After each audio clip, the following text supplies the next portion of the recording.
The darkroom. Julie had always been a bit of a shutterbug. Ever since she was a kid, she had loved photography. The way a camera could freeze a moment in time, capturing something fleeting and preserving it forever. So when she inherited her late uncle's old camera and darkroom equipment, she was thrilled. Uncle Charles had been a professional photographer in the 1970s, and his darkroom setup, tucked away in the basement of this creaky, old Victorian house, was filled with vintage charm. The house, left to her in his will, was just as full of character as the darkroom. Tall, narrow windows, intricate woodwork, and the soft scent of aged wood greeted her when she first stepped inside. It was quiet too, almost unnervingly so, but Julie found solace in its silence. She'd moved in only a few days after the funeral, deciding to leave her cramped apartment behind in favor of the spacious, albeit slightly eerie house. What intrigued her the most, though, was the darkroom in the basement. Uncle Charles had been known for his photographs, often praised for capturing ethereal, almost ghostly images that people swore had something mystical about them. Julie, though, was a modern photographer, used to her digital cameras and Photoshop. But there was something about the tactile process of developing film that fascinated her. She thought she'd give it a shot. The darkroom had been meticulously maintained.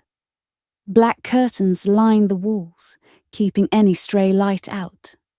Shelves were stacked with old bottles of developing chemicals, some still half full, and a heavy red safety light hung from the ceiling.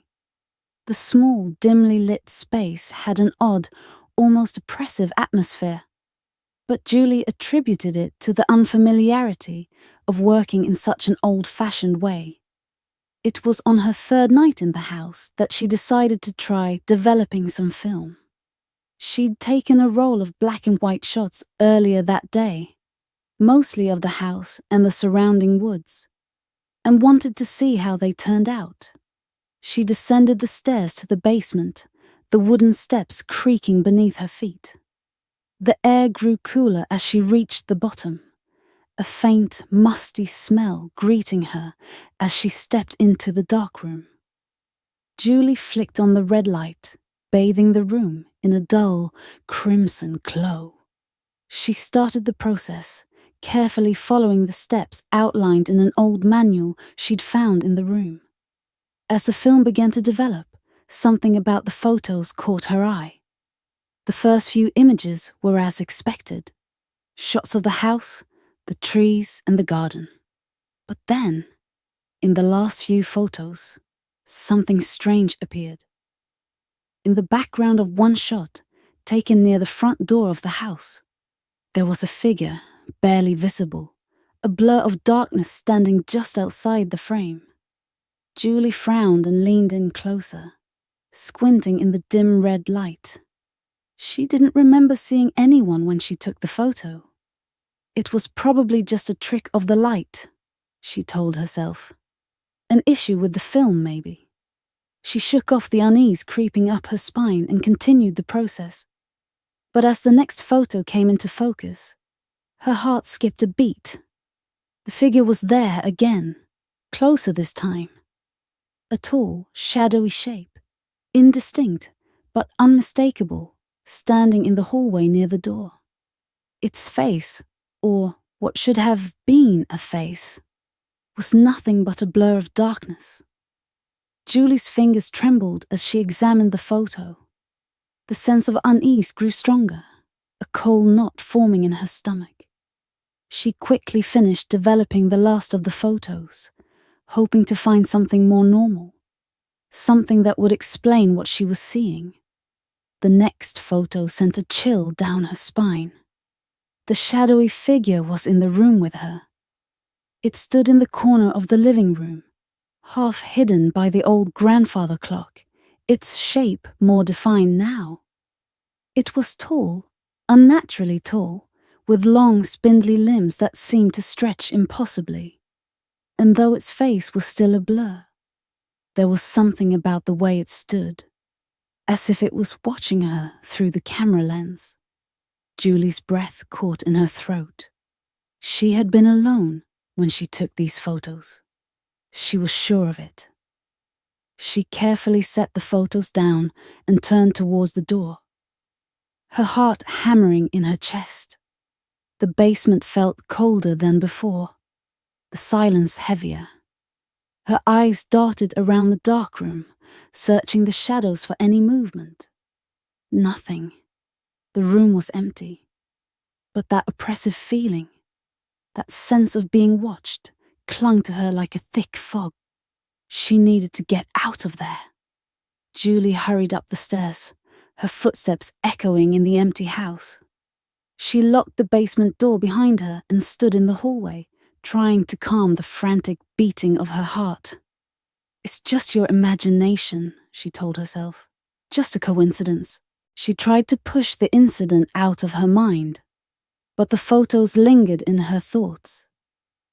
Every time she passed the basement door, she felt a pull, something deep and unsettling, as though the darkroom itself was calling to her. The following night, Julie decided to investigate further. She convinced herself that there had to be a logical explanation, perhaps a trick of the light or a flaw in the film. It wasn't unusual for old cameras to have quirks, and the darkroom had been unused for years. Maybe she just needed to be more careful. With shaky resolve, she returned to the basement, this time bringing a fresh roll of film. She spent the day snapping photos of the house, paying extra attention to the empty rooms and hallways. She made sure there was no one around. No stray shadows, nothing that could explain the strange figures in her earlier photos. When she returned to the darkroom that evening, the air felt heavier, colder. The red light seemed dimmer, casting long shadows across the walls. Julie tried to focus on the task at hand, but her hands shook as she began developing the film. The first few photos were normal, empty rooms, sunlight streaming through the windows. But as she developed the next image, her blood ran cold. The figure was back. This time it was in the kitchen, standing by the window. Its shape was clearer now, tall, gaunt, with unnaturally long arms that hung at its sides. Its head was tilted slightly, as if it were listening to something. And again, its face was obscured, a mass of swirling darkness. Julie's hands trembled as she processed the next photo. The figure was closer, standing in the hallway just outside the basement door. Her breath caught in her throat. The hairs on the back of her neck stood on end as she processed the final photo. Her heart nearly stopped. The figure was in the darkroom. It stood directly behind her, its shadowy form looming in the dim red light, arms outstretched toward her. The darkness where its face should have been seemed to swirl, as if it were trying to take shape, trying to become something real. Julie spun around, her heart hammering in her chest, but the room was empty. There was nothing behind her, just the faint hum of the equipment, and the dull glow of the red light. But the feeling of being watched was suffocating. She backed away from the photos, her mind racing. She needed to leave, to get out of the house. She could feel the presence, the weight of something unseen bearing down on her. And then she heard it, a soft creak, the sound of footsteps on the stairs. Julie's breath hitched as she realized the noise wasn't coming from upstairs.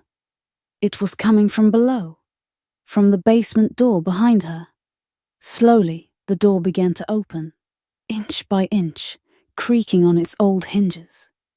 The air grew colder, the light in the darkroom flickering as something unseen moved closer.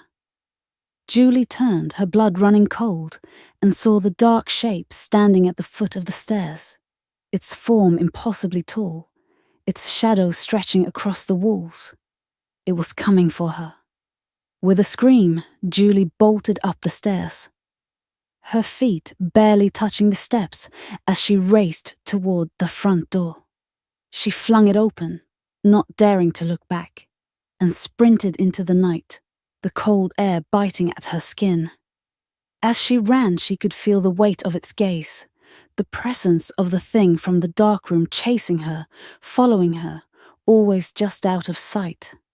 But it was there. It had always been there. And it would never stop.